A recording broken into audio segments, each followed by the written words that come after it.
Bezos was born Jeffrey Preston Jorgensen on January 12, 1964 in Albuquerque, New Mexico, as the son of Jacqueline and Ted Jorgensen.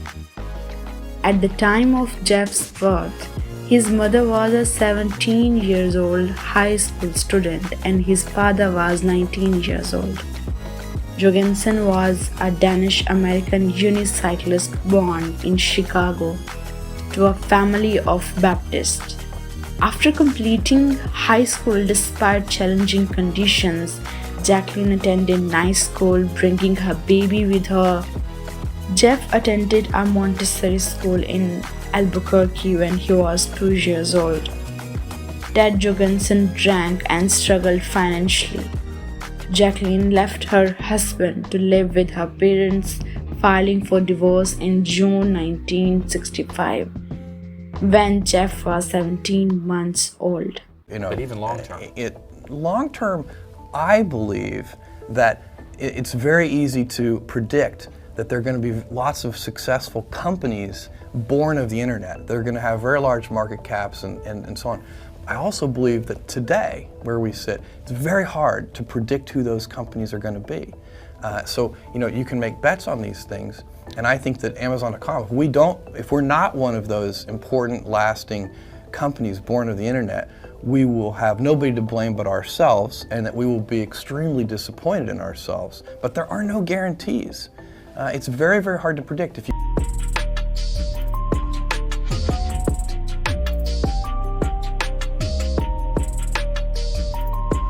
In spring 1994, Bezos read that web usage was growing at a rate of 2,300% a year and eventually decided to establish an online bookstore.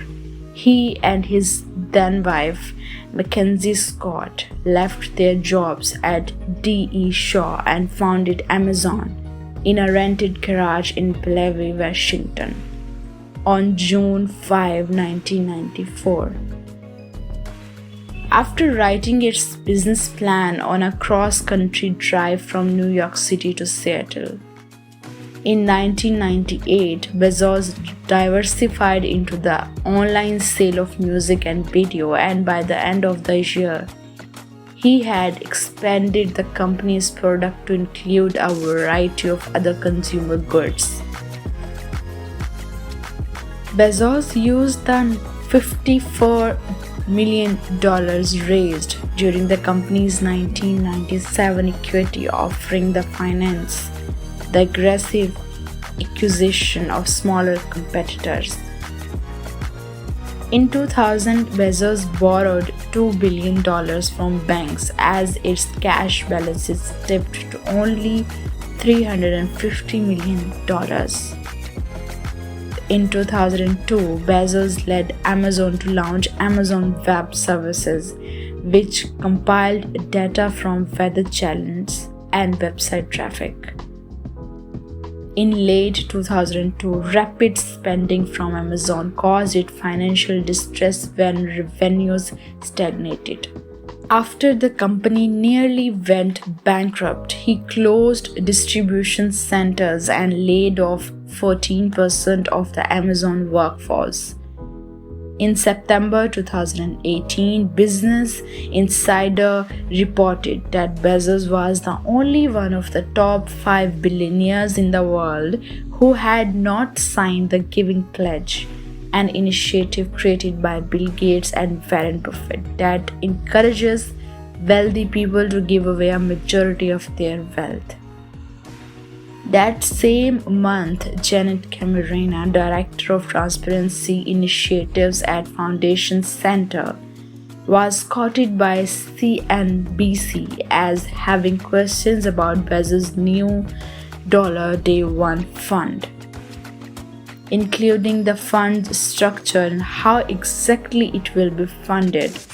On November 22, 2022, Jeff Bezos awarded $123 million to organizations that are engaged in relocating homeless families to permanent housing.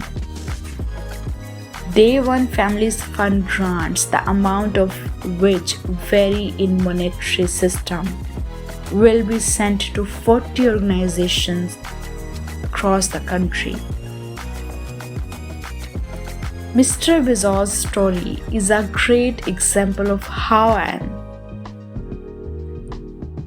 entrepreneur can identify market opportunities and create innovative products and services to meet those needs.